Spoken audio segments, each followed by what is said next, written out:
del Comité Ejecutivo Nacional del PRI, a través de la Secretaría de Cultura, y del Comité Directivo Estatal de Michoacán, a través de su Secretaría de Cultura, les damos la más cordial bienvenida al ciclo de conferencias en tertulia. Es un honor en esta ocasión contar con la presencia del doctor José Herrera Peña, historiador, profesor y divulgador de la cultura, quien nos muestra el diario de Miguel Hidalgo, sus conceptos de autodeterminación de las naciones, soberanía y derechos del hombre, el padre de la patria y sus ideas de libertad e independencia. Bienvenidos todos. Bienvenido a Intertulia, doctor Herrera Peña. Que lo disfruten.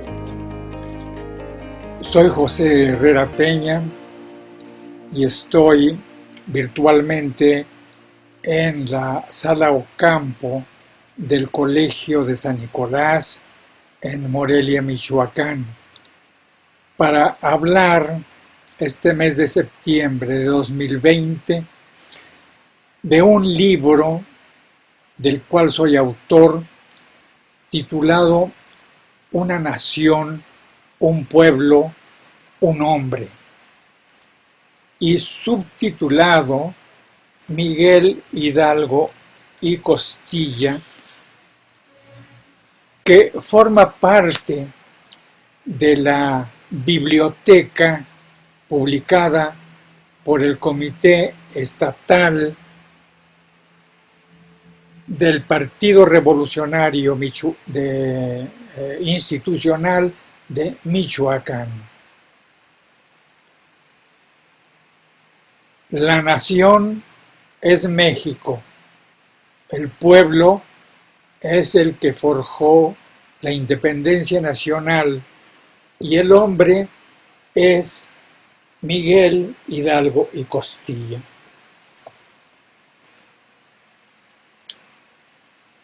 Llegó a Chihuahua el 23 de abril de 1811, a poco más de un mes de su captura.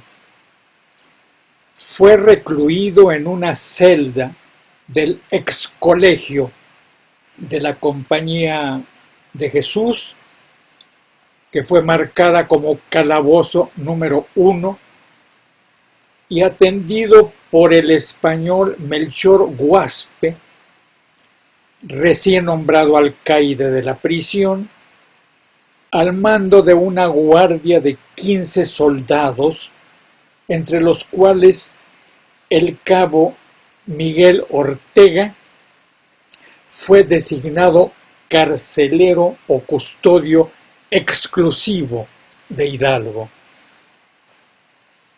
2 semanas después, el ilustre reo es hecho comparecer ante el tribunal militar y contesta a 43 preguntas los días miércoles, jueves 8, que cumple 58 años, y viernes 9 de mayo, después de lo cual se cierra la instrucción sin perjuicio de continuarla si fuese necesario. El 10 de mayo se llevan a cabo las primeras ejecuciones en la plaza que queda a espaldas del edificio en que están recluidos los prisioneros. Las ejecuciones prosiguen el domingo. Al ruido de las descargas, se inicia la causa contra el generalísimo Ignacio Allende, que empieza a rendir sus declaraciones precisamente el día 10, las continúa el 11 y el 13 y las concluye el 18 de mayo.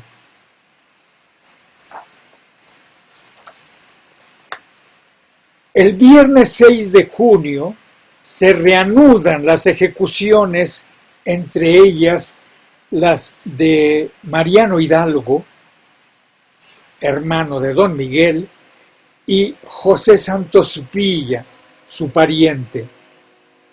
No sería sino hasta el sábado 14 de junio en que se reabrirían formalmente las causas militar y eclesiástica formadas contra él.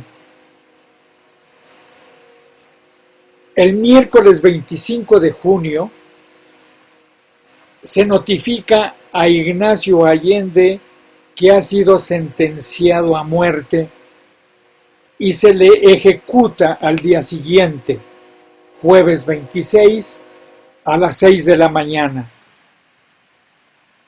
También son fusilados el capitán general Mariano Jiménez, el teniente general Juan Aldama y el mariscal Manuel Santamaría, gobernador de Nuevo León, cuyos cuerpos son decapitados. El viernes 27 junio, Hidalgo ratifica ante el Tribunal Militar que son suyas 5 cartas dirigidas a José María González Hermosillo y 2 nombramientos a su favor, una de teniente coronel y otro de coronel, y suya además la firma que calza dichos documentos. Responde además a otras 12 preguntas. Un mes más tarde, el domingo 27 de julio, el Tribunal Eclesiástico dicta sentencia, condenándolo a la degradación sacerdotal.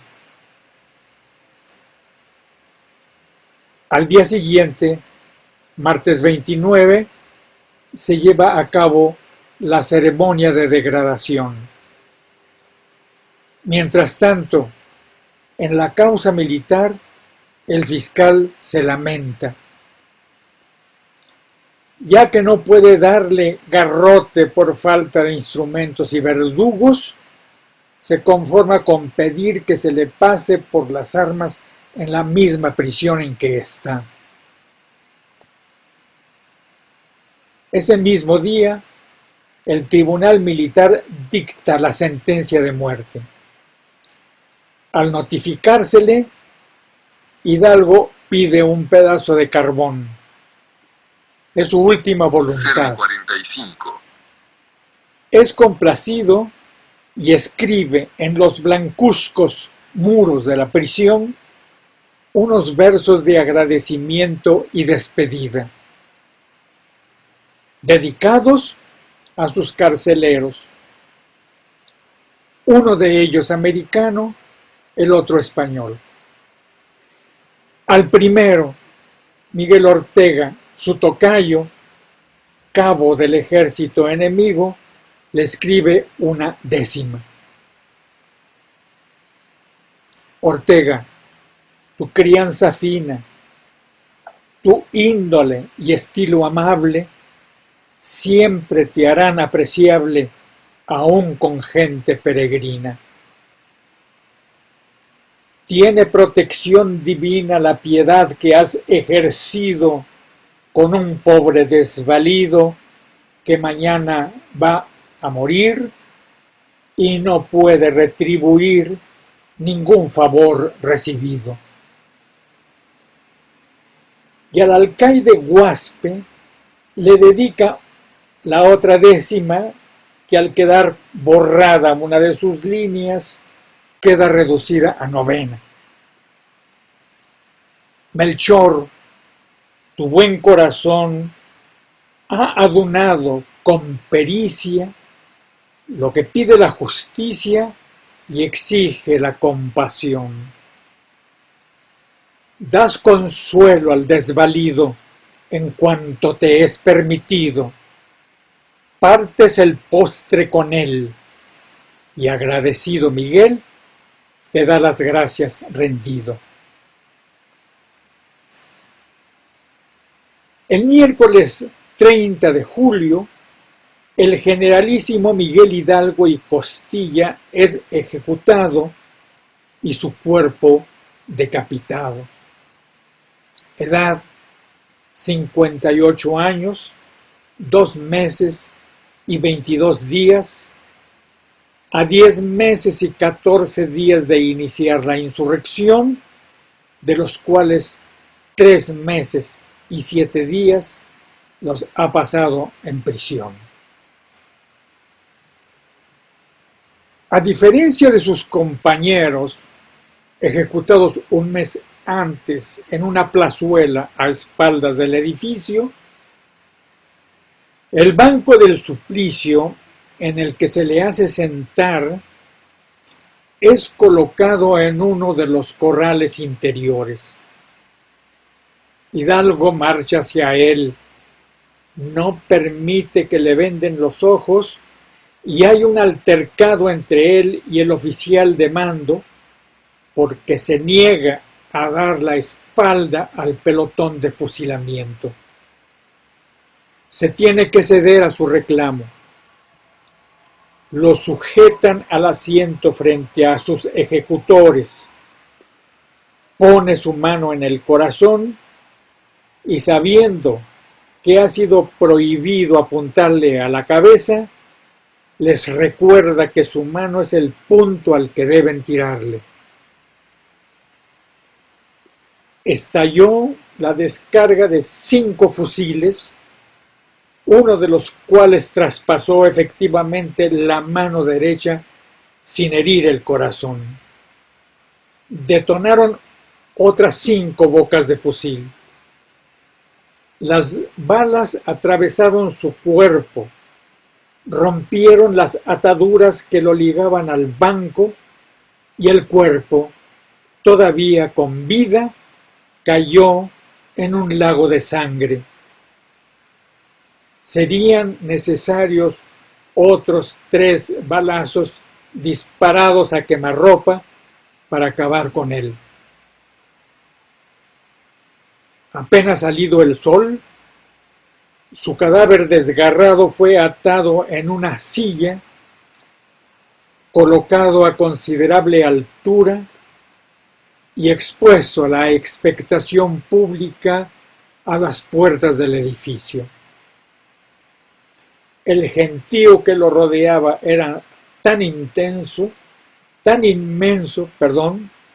como indescriptibles los efectos que a cada individuo agitaban. El tronco de su cadáver fue sepultado y su cabeza enviada a Guanajuato. En cumplimiento de las órdenes recibidas, al mediar octubre de 1811, las cabezas de Miguel Hidalgo y Costilla, Ignacio Allende, Juan Aldama y Mariano Jiménez aparecieron colgadas de los 4 ángulos de la alhóndiga de granaditas dentro de jaulas de hierro, suspendidas de garfios del mismo metal al vuelo. Ahí permanecerían 10 años. Y a un costado de dicha alhóndiga, en paraje transitable y visible del público y en regular altura, con letras grandes y al óleo, se puso la inscripción siguiente: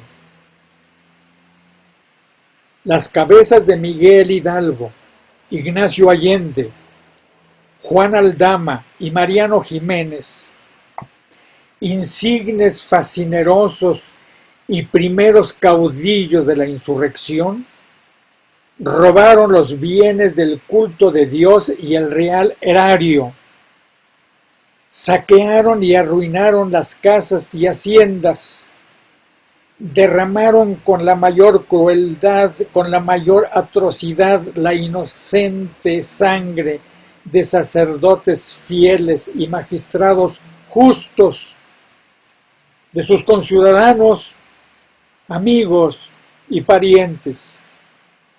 Arrojaron por las calles y los campos desnudos, insepultos y para pastos de las fieras los venerables cadáveres de aquellas víctimas de su furor. ahuyentaron a los prelados de sus iglesias,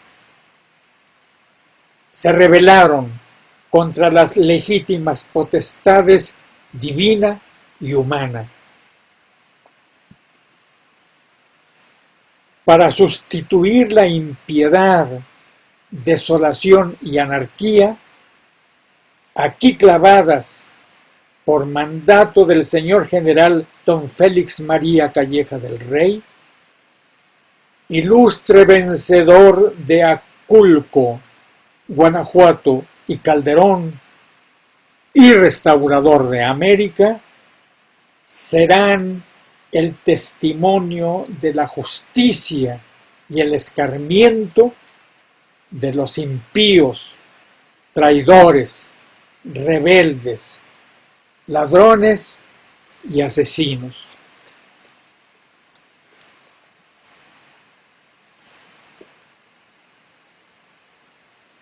¿Por qué un nuevo libro sobre Hidalgo?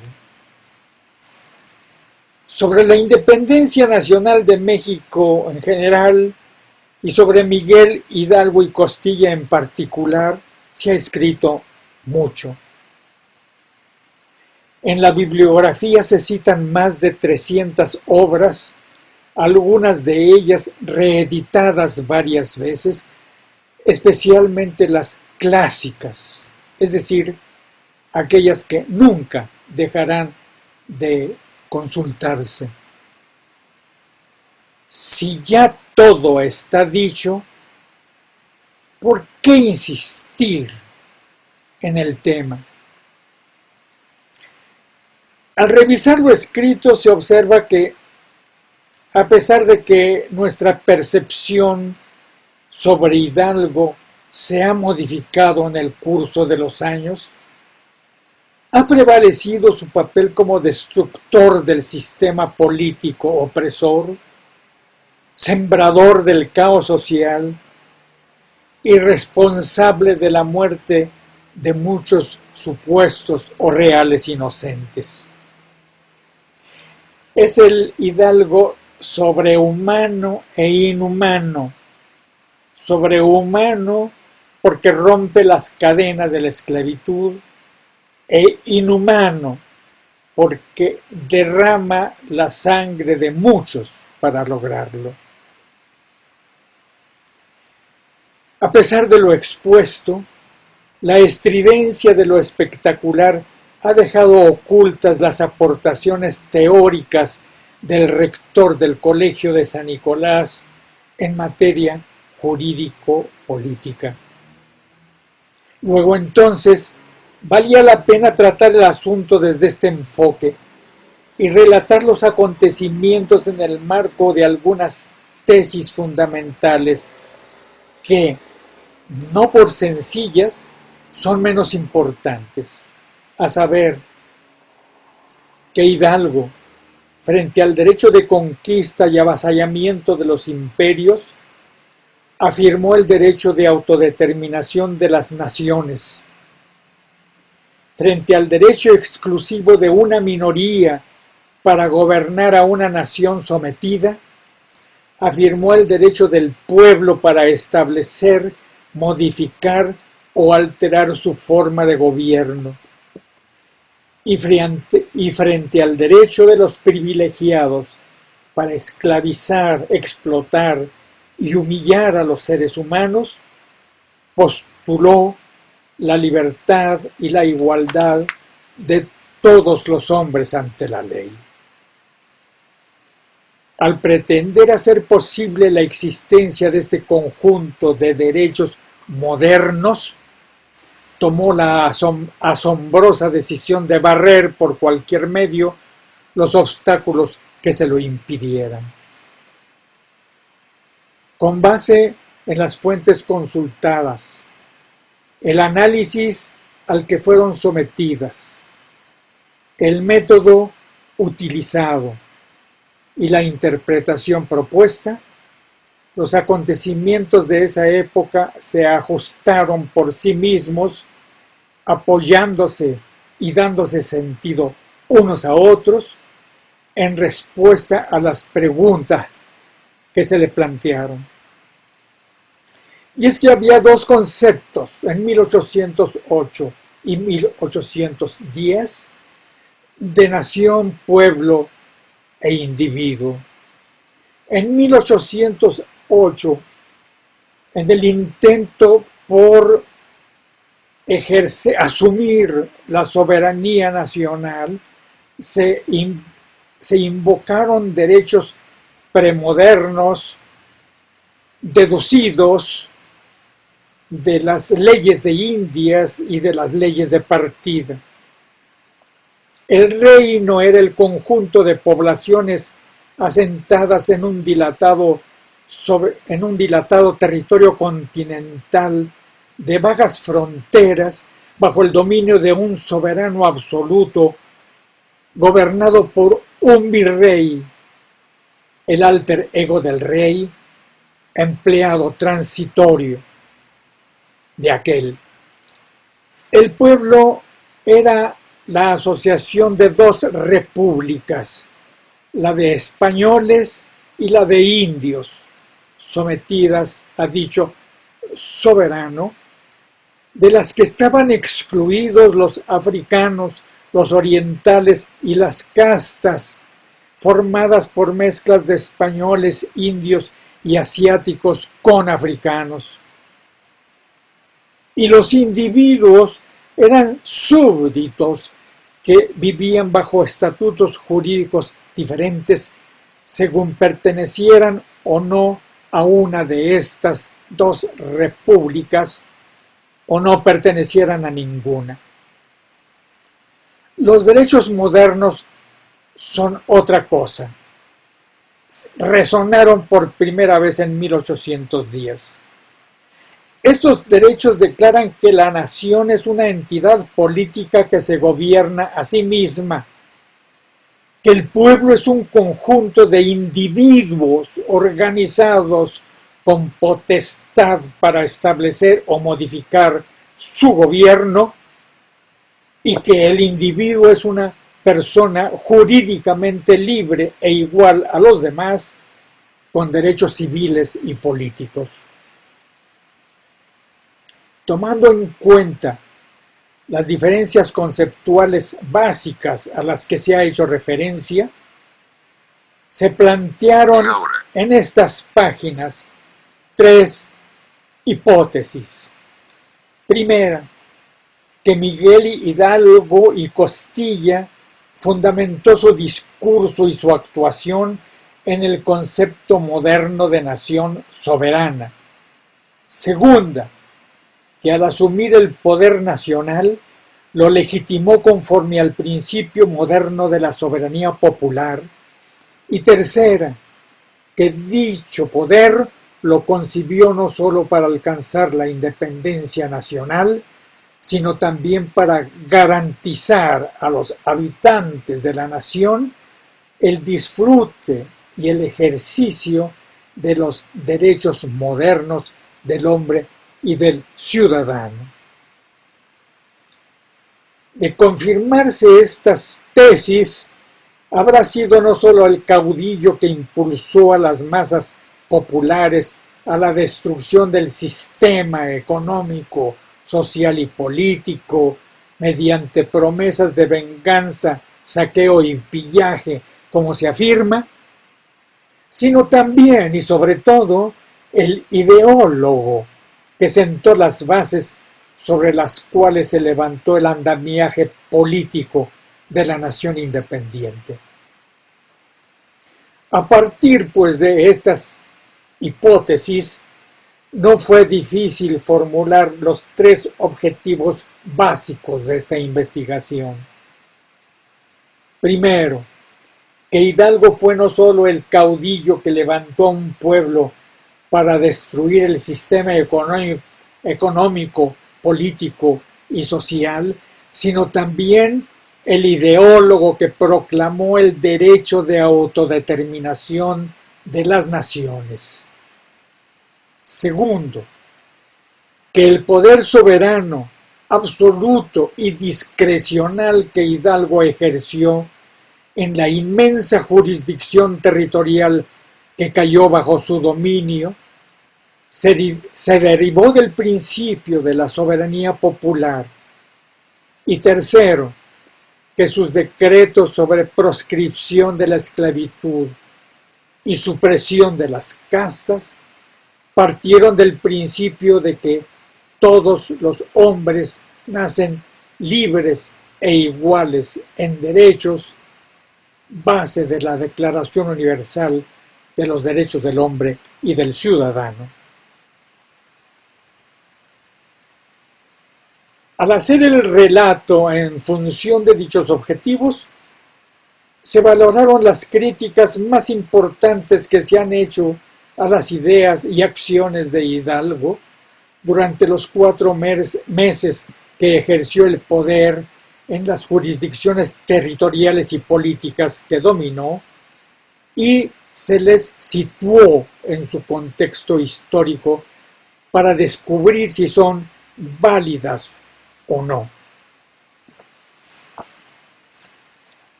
En esta obra, una nación, un pueblo, un hombre, se profundiza, amplía y desarrolla se desarrolla la visión sobre los acontecimientos que marcaron el inicio de la independencia nacional, y está sujeta a varios criterios de interpretación y análisis, los cuales se reducen a los siguientes. A. Analizar los hechos conforme a los valores del pasado, con las luces y sombras del pasado, según los tiempos y lugares del pasado, pero a partir de los intereses, preocupaciones y valores del presente, previamente planteados en esta investigación, que son los de saber si hubo o no aportaciones teóricas de Miguel Hidalgo y Costilla al movimiento de la independencia nacional durante su breve gobierno en pie de guerra, si éstas surtieron o no a efectos políticos en materia de derechos nacionales, derechos del pueblo y derechos humanos. B. Examinar minuciosamente las fuentes primarias y descubrir la intención que les dio vida, volverlas a leer con ojos frescos y buscar en ellas las respuestas a las preguntas específicas que les fueron formuladas. C. Sujetarse a 3 reglas hermenéuticas básicas. Hacer que todas las fuentes se expliquen unas por otras. Atribuir las dudosas al sentido que resulte de todas, y si alguna admitiera varios sentidos, preferir el que encaje en el conjunto. D.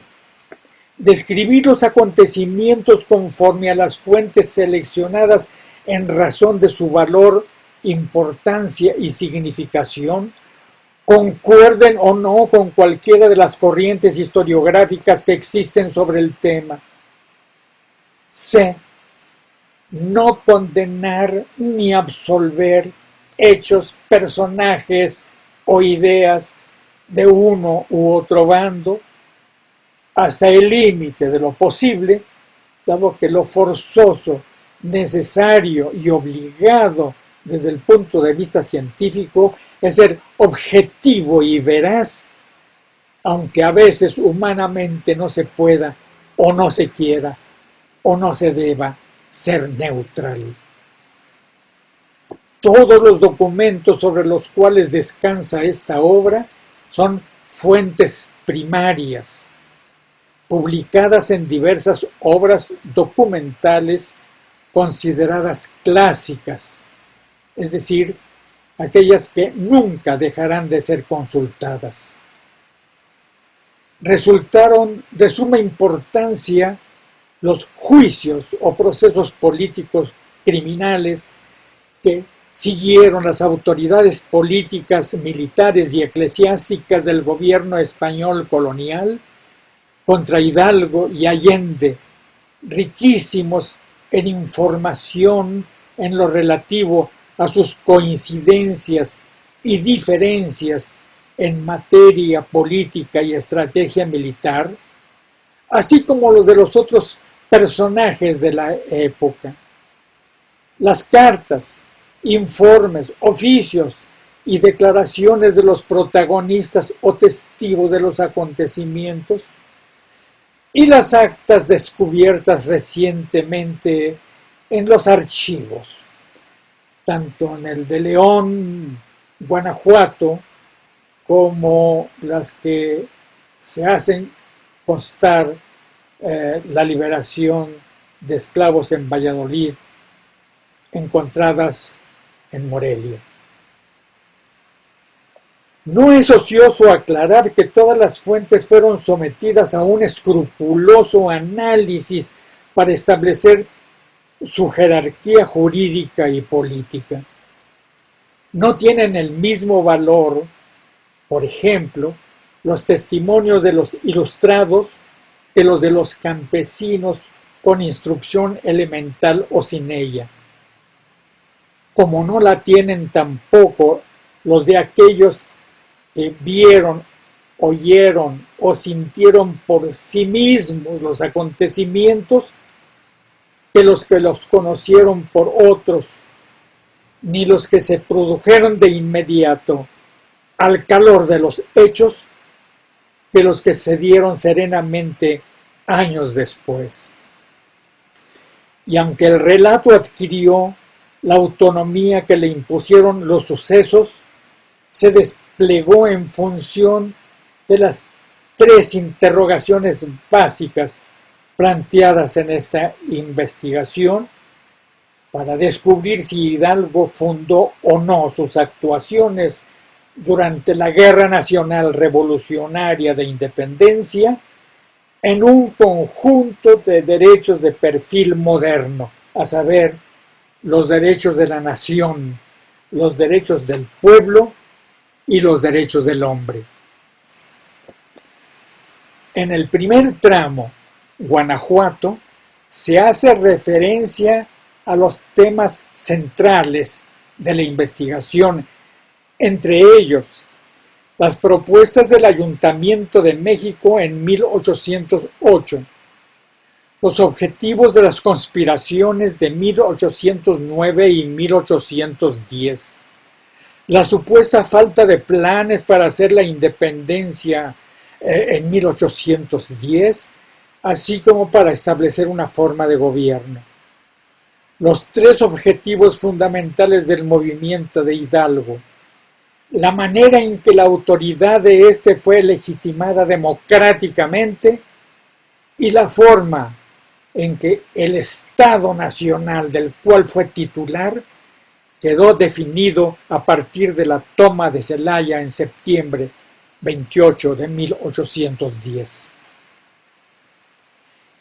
En el segundo tramo, Valladolid, se describe cómo empezaron a configurarse en los escritos y actos de Hidalgo los derechos del Estado y los derechos del hombre, así como a reafirmarse los derechos del pueblo. Los derechos del Estado en pie de guerra se afirmaron al imponer su supremacía sobre la Iglesia, confiscar los bienes del enemigo y establecer un nuevo tipo de soberanía. Los derechos del hombre y del ciudadano, a través de decretos que ordenaron, so pena de la vida y confiscación de bienes, liberar a los esclavos y suprimir el tributo, fuentes de discriminación racial y social en función de la libertad y la igualdad, así como de acciones que hicieron participar a todos los habitantes, independientemente de su clase o condición social, en la elección de los primeros representantes de la nación en armas, es decir, del nuevo Estado Nacional beligerante. Y los derechos del pueblo a través de gigantescas asambleas que dieron legitimidad a las autoridades del gobierno nacional revolucionario, entre ellas a Hidalgo como capitán general primero y generalísimo después. El relato concluye con el anuncio de una convocatoria para formar un Congreso Nacional Democrático con el fin de legislar en función de los intereses más sentidos de la nación, así como con la noticia de las dramáticas ejecuciones autorizadas por el régimen político nacional en pie de guerra para reafirmar su autoridad e impedir cualquier transacción que no tuviera por base el respeto a la independencia de la nación, a los derechos del pueblo y a los derechos del hombre y del ciudadano. En el tercer tramo, Guadalajara, se relata cómo se reafirmaron las bases ideológicas de los derechos de la nación y se fortalecieron las condiciones para establecer los derechos del hombre. Los primeros, a través de la declaración del principio de autodeterminación de las naciones, y los segundos, de nuevos decretos sobre abolición de la esclavitud y supresión de las castas. Además, se describe cómo se aplicó la pena de muerte a los infractores de las leyes nacionales y cómo se trató de poner orden en las filas del Ejército Nacional.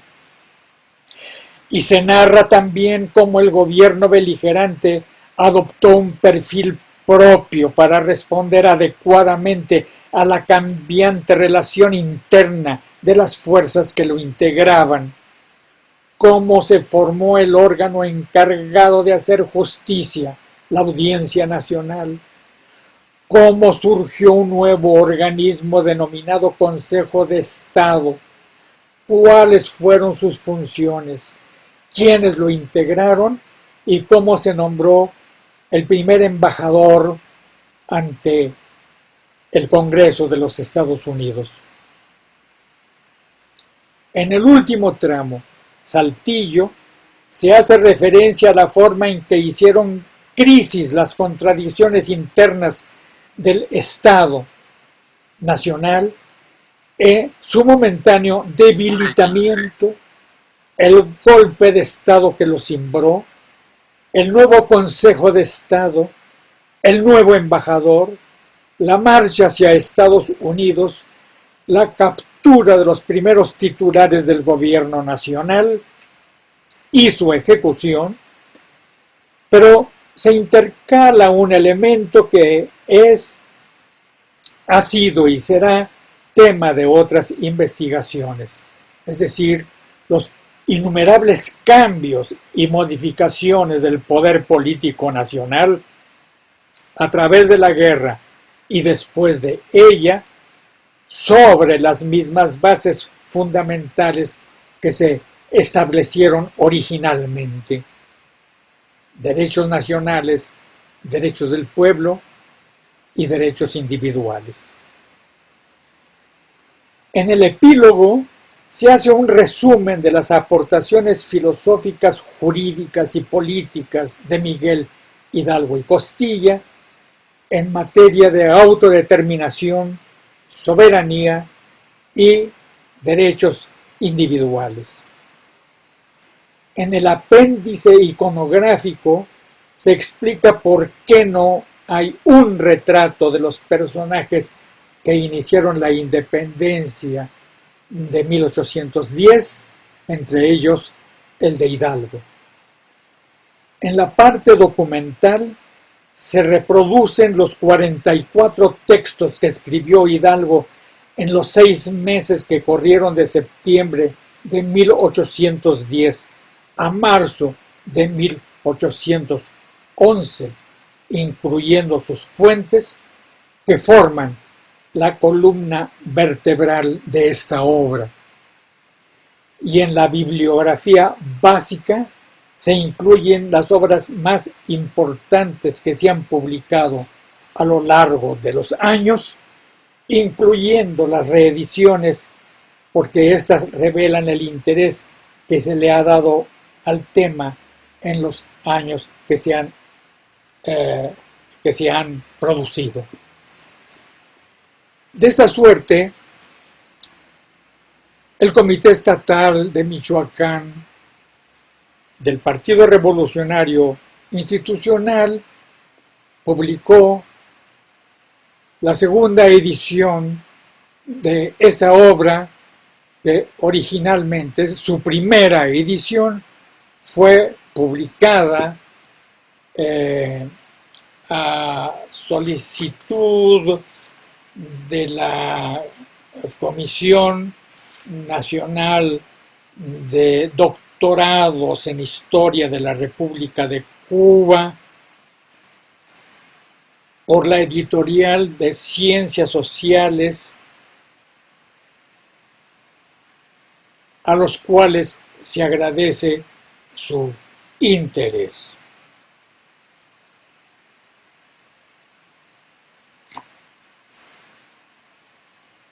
Al consumarse la independencia en 2021, al celebrarse el segundo bicentenario de su consumación, es propio y adecuado recordar sus orígenes, sus inicios, a través de las obras que han sido publicadas al respecto, entre ellas Una nación, un pueblo, un hombre. Muchas gracias.